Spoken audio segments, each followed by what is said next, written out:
Buen encuentro para todos. Yo soy la doctora María José Cisterna, profesora de farmacología y toxicología. Vamos a dedicarnos al tema antibióticos. Ya han visto generalidades, ahora vamos a ver cada familia de antibióticos. Vamos a recordar un poquito. Un antibiótico es una sustancia química que es derivada o producida por microorganismos que tienen la capacidad de eliminar o de inhibir el crecimiento de una bacteria. Su clasificación es muy importante, vamos a recordar algunas cosas, las podemos clasificar por su estructura química, eso es de vital importancia porque diferentes alteraciones en su estructura le van a dar mayor espectro, por ejemplo, o distintos tipos de efectos adversos. Los vamos a clasificar por su espectro de acción, que eso es lo que deben conocer por microbiología. Los vamos a clasificar en bactericidas o bacteriostáticos y por su mecanismo de acción. Por su mecanismo de acción tenemos los antibióticos que inhiben la síntesis de la pared celular, los antibióticos que actúan a nivel del metabolismo del ácido fólico, los que actúan a través de la estructura de la membrana, en las subunidades 30 y 50S, los que actúan a nivel de la ARN polimerasa y a nivel de la ADN girasa. Tenemos un grupo de antibióticos que son los que inhiben la pared bacteriana, denominados betalactámicos. Ellos incluyen las penicilinas, cefalosporinas, carbapenemes y moronlactámicos. La familia de las penicilinas son uno de los antibióticos más antiguos que tenemos, son sustancias bactericidas y su actividad antimicrobiana es el resultado de la supresión de la síntesis del mucopéptido de la pared celular, mediante la inhibición de enzimas bacterianas que cumplen funciones de síntesis de la pared. Fueron descubiertas por Fleming en 1928. Desestimaron su descubrimiento y fue recién utilizado en la clínica en el año 1940 en la Segunda Guerra Mundial. Las penicilinas tienen unas características químicas que las hacen únicas, que es la presencia del anillo betalactámico. Al mismo se encuentra unido un anillo tiazolidínico de 5 componentes para las penicilinas o un anillo dihidrotiazínico para las cefalosporinas. Se les asocia una cadena lateral para la penicilina, 2 para las cefalosporinas. Esto las hace parecidas y esto hace que compartan efectos adversos, que compartan espectro de acción y que en un 20% de los pacientes haya reacción cruzada a las cefalosporinas. La clasificación de las penicilinas se clasifican en naturales, en aminopenicilinas, isocasólicas, carboxipenicilinas y ureidopenicilinas. Para que repasen el mecanismo de acción de las penicilinas, lo vamos a ver brevemente porque se considera que ya están dados. Estos fármacos inhiben la síntesis de peptidoglicano de la pared de la bacteria, son bactericidas, se unen a receptores PBP encargados de la transpeptidación, dando lugar a la lisis de la pared bacteriana y a la muerte de la bacteria. El espectro de acción, la penicilina G y la fenoximetilpenicilina son muy similares. La penicilina G es de 5 a 10 veces mayor para los cocos gram negativos y ciertos anaerobios. Debemos tener cuidado con la resistencia del neumococo. Las aminopenicilinas tienen una menor actividad frente a cocos gram positivos, son ineficaces para las infecciones por estafilococo. Presentan actividad para Proteus, Pseudomonas y las ureidopenicilinas son útiles para Klebsiella. Junto con los inhibidores de la beta-lactamasa, que ya los vamos a ver, se amplía el espectro y es utilizada para otro tipo de patologías. Las penicilinas naturales, tenemos la penicilina G sódica cristalina, que se administra por vía endovenosa, la penicilina G procaína con un anestésico local y que se usa vía intramuscular, y la penicilina G benzatínica, que es la que tal vez más conozcan, que es la que se aplica intramuscular con vida media más larga y que se utiliza en la profilaxis, por ejemplo, de la fiebre reumática. Y la única penicilina que se utiliza por vía oral es la fenoximetilpenicilina o penicilina B con B corta, que no es escindida por las enzimas a nivel gástrico. Las penicilinas sintéticas están las beta-lactamasa resistentes como la dicloxacilina, oxacilina con un muy buen espectro para combatir beta-lactamasas. las aminopenicilinas, ampicilina y amoxicilina. ¿Quién no las conoce? La diferencia, la ampicilina la podemos usar por vía parenteral, en este caso para las embarazadas portadoras de estreptococo, antes del parto se administra ampicilina para que no transferir la infección al neonato. La amoxicilina se usa en infinidad de patologías, son de mayor espectro, con poca resistencia a las beta-lactamasas. Y tenemos las antiseudomonas, las ureidopenicilinas, como la piperacilina, y las carboxipenicilinas, como la carbenicilina, ambas que se aplican endovenosas.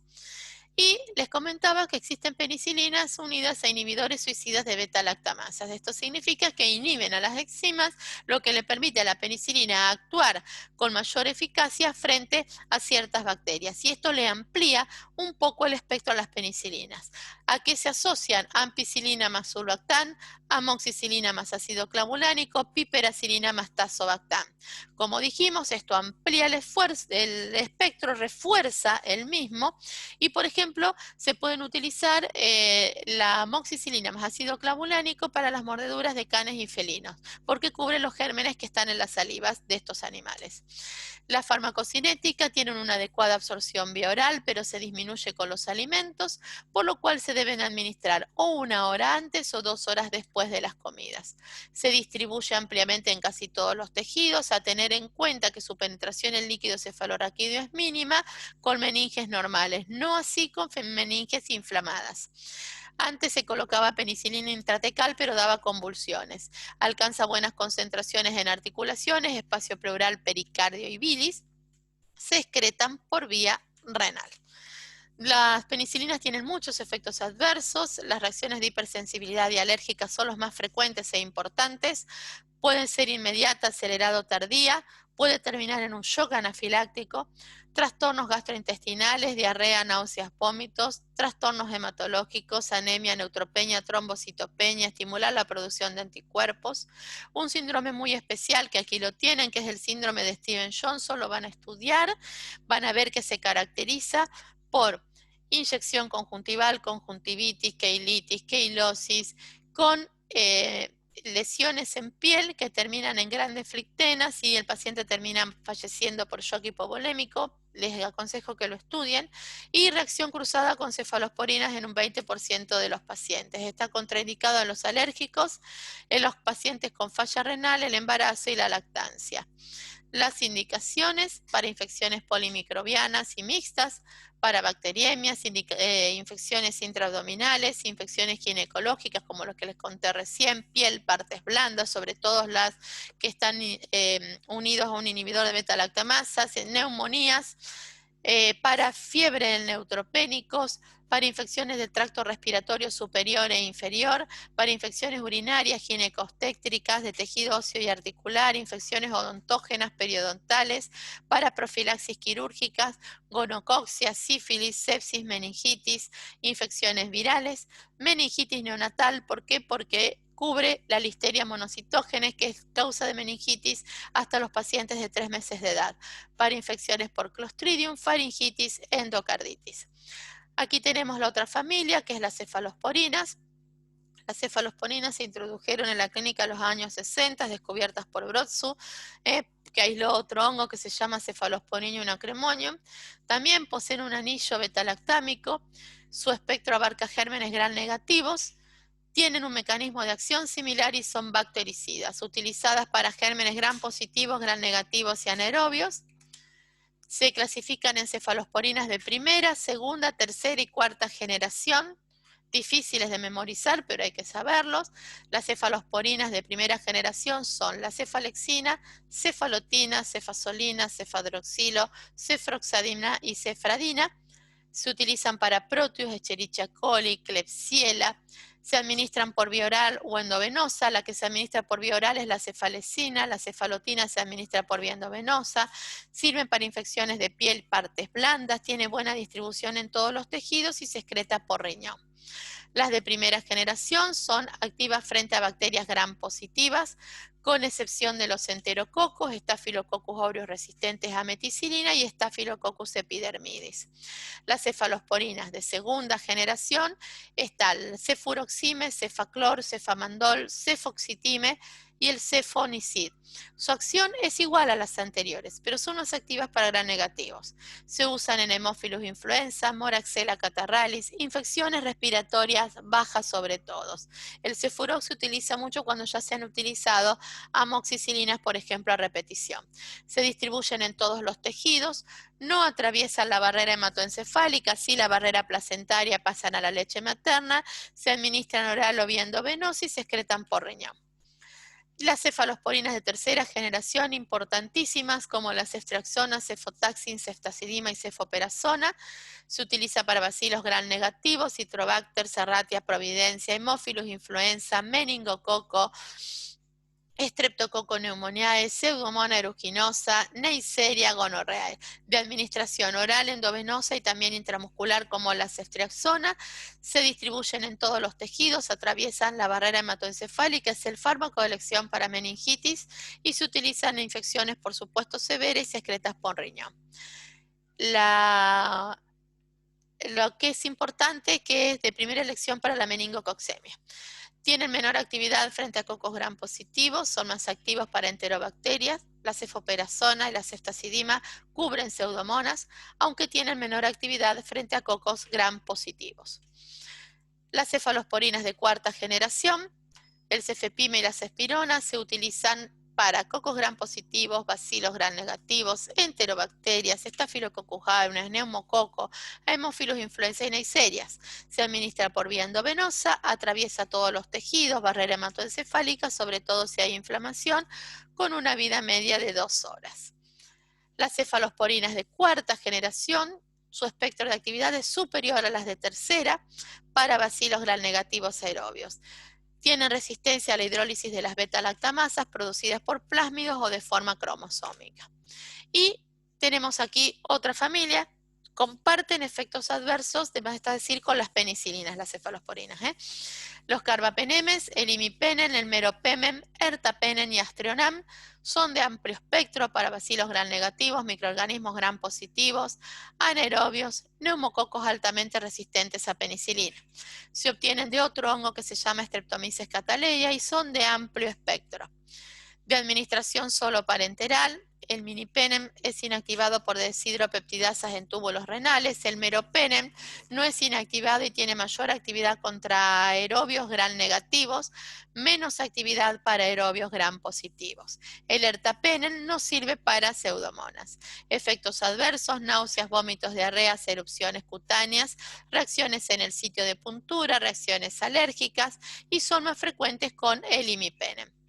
Dentro de los glucopéptidos tenemos dos fármacos importantes como la vancomicina y la teicoplanina, inhiben la síntesis bacteriana, son bactericidas para bacterias fundamentalmente gram positivas, presentan actividad frente a Staphylococcus aureus y coagulasa negativos, estreptococos, enterococos, actinomyces, Corynebacterium, Bacillus anthracis, la listeria monocitógenes y sobre todo el Clostridium difficile, que es el responsable de la colitis pseudomembranosa provocada por antibióticos. La vancomicina inhibe la síntesis de la pared por un mecanismo distinto a los betalactámicos. Se utiliza para Staphylococcus aureus, enterococos, gram negativos, no sensibles a vancomicina. La vía de administración es endovenosa, pero se utiliza por vía oral para la colitis pseudomembranosa. Se distribuye en todo el organismo, muy mal en sistema nervioso central, se une a proteínas en un 55% y de excreción renal. Dentro de los efectos adversos tenemos algo muy característico que es el síndrome de hombre rojo de la vancomicina, que es una erupción maculopapular muy pruriginosa y eritematosa en parte superior del cuello con su administración. Son ototóxicas con mareos, vértigos, zumbidos, tinnitus, sordera, que puede ser temporal o permanente, son nefrotóxicas, por eso hay que tener mucho cuidado y precaución con la administración junto con aminoglucósidos. Pueden provocar leucopenia y eosinofilia reversibles, alteración de la función hepática con elevación de enzimas hepáticas de las transaminasas, fiebre y reacciones cutáneas de todo tipo. Las indicaciones de la vancomicina de primera elección para estafilococos resistentes a penicilina, de estafilococo coagulasa negativo enterococos, es una alternativa para alérgicos a penicilina, se utiliza para endocarditis, para infecciones por implantes de material extraño, para enterocolitis estafilocóxica y por Clostridium difficile y para descontaminar el aparato gastrointestinal. Los antibióticos que inhiben la síntesis de ácidos nucleicos, tenemos las quinolonas.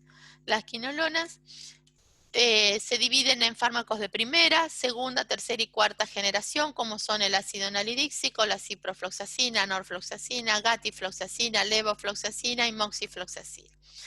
Estas fármacos, la primer quinolona, que fue el ácido nalidíxico, se obtuvo de un producto intermedio de la cloroquina en 1962, útiles para infecciones urinarias desde mucho tiempo, pero la introducción de las 4 fluoroquinolonas como ciprofloxacina, moxifloxacina, gatifloxacina, levofloxacina, constituye un avance terapéutico particular porque les brinda mayor actividad antimicrobiana y más eficaces por vía oral para una gran variedad de infecciones. Las quinolonas no fluoradas son para gérmenes gram negativos y antisépticos urinarios. Las quinolonas fluoradas de espectro más amplio se utilizan también en infecciones sistémicas, pero son poco activas sobre cocos gram positivos aerobios y anaerobios. Las fluoradas se utilizan en infecciones respiratorias altas y bajas para gérmenes típicos y atípicos. Aquí tienen la clasificación de todas las quinolonas, como hablamos recién, y su mecanismo de acción es diferente porque las quinolonas se dirigen a dos blancos, la ADN-girasa y la topoisomerasa 4 de las bacterias. Para muchas bacterias gram positivas, como el Staphylococcus aureus, la topoisomerasa 4 es la actividad primaria inhibida por las quinolonas. En cambio, para muchas bacterias gram negativas, como la Escherichia coli, la ADN-girasa es el blanco primario de la quinolona. Se absorben adecuadamente por vía oral, se distribuyen ampliamente en los tejidos. Unas horas después, alcanzan concentraciones séricas relativamente bajas. Los alimentos no alteran su absorción, la biodisponibilidad de las fluoroquinolonas excede el 50% con una vida media de 5 horas, se eliminan por riñón. Y hay dos excepciones, la moxifloxacina y la pefloxacina, que se metabolizan por hígado, no deben utilizarse en insuficientes hepáticos. Estas quinolonas, que actúan inhibiendo las dos enzimas, tienen una actividad bactericida que depende de la concentración, con un espectro ampliado, como dijimos, por el átomo de flúor, para una gran cantidad de infecciones. Las indicaciones de las quinolonas: infecciones urinarias, prostatitis, enfermedades de transmisión sexual, infecciones abdominales, respiratorias, óseas, como las osteomielitis, articulares y de partes blandas. Y lo más importante, los efectos adversos. Las reacciones adversas más frecuentes afectan al tubo digestivo, en un 17% de los casos, náuseas, vómitos, molestias abdominales, da cefaleas, mareos, alucinaciones, delirios, convulsiones, más en pacientes que están tratados con teofilina y daines, porque la ciprofloxacina inhibe el metabolismo de la teofilina. Recuerden, farmacocinética, al inhibir un metabolismo aumenta la toxicidad. La rotura de tendón de Aquiles produce en pacientes susceptibles. También se produce psicosis tóxica, hiperglicemia, glucosuria, puede simular una cetosis diabética, pseudotumor cerebral, hemólisis, alteración de cartílagos articulares, fiebre, escalofríos, prurito, fotosensibilidad, lo que lleva a quemaduras solares, movimientos anormales tipo parkinsonismo, alteración de crecimiento, por eso está contraindicada en menores de 12 años, eosinofilia, trombocitosis, prolonga el intervalo QT, hipocalemia, hipomagnesemia, cuidado en pacientes cardiópatas y tratados con antiarrítmicos y cristaluria. Las contraindicaciones: epilépticos, alérgicos, trastornos tendinosos, niños menores de 12 años, embarazo y lactancia. Y un grupo especial son el grupo de las sulfas, que es una sustancia química derivada de la sulfonamida, son bacteriostáticas y de amplio espectro para varios tipos de infecciones. La sulfonamida y el trimethoprim, que se utilizan juntos, bloquean competitivamente y secuencialmente la síntesis de ácido fólico bacteriano, es decir, actúan en una misma vía metabólica en dos puntos diferentes. El ácido fólico interviene en el crecimiento bacteriano formado por ácido paraminobenzoico y glutamato. Inhiben la enzima dihidropteroico sintetasa, la sulfonamida, y el trimethoprim, la dihidropteroico reductasa. ambas utilizadas en la síntesis de ácido fólico. Se administran por vía oral, se absorben rápidamente en estómago e intestino, alcanzando concentraciones terapéuticas en plasma, líquido cefalorraquídeo, sinovial y peritonal, atraviesan placenta, se metabolizan a nivel hepático por acetilación y glucuronización. Esto se los puse para que repasen acetiladores rápidos y lentos por lo que pueda pasar, se eliminan por orina. Dentro de los efectos adversos, reacciones de hipersensibilidad, desde eritemas leves a dermatitis necrotizantes, eritemas multiformes, otra vez el de Steven Johnson, vasculitis y anafilaxia, cuidado con esto, trastornos digestivos, náuseas, vómitos, diarrea, alteraciones hematológicas, anemia hemolítica, megaloblástica y aplasia celular, cuidado en pacientes con déficit de glucosa 6-fosfato deshidrogenasa, trastornos hepáticos, directamente necrosis hepática, está contraindicado en el último mes de embarazo, puede desencadenar kernicterus, es decir, desplazar a la albúmina de su unión a la bilirrubina alcanza concentraciones tóxicas, se deposita en los ganglios basales y de allí podemos tener un niño totalmente enfermo u ocasionar la muerte. Lactancia, alteraciones renales, hepáticas, discrasias sanguíneas y síndromes de mala absorción. Esas son las contraindicaciones. Y el trimetoprina es una sustancia muy similar a las sulfas, actúa sinérgicamente con ellas, lo que dijimos retrasaba la aparición de resistencia, se utilizan para infecciones urinarias, respiratorias, uretritis gonocócicas y profilaxis en inmunocomprometidos. Se utiliza como profilaxis para neumocistis carinii en pacientes con HIV.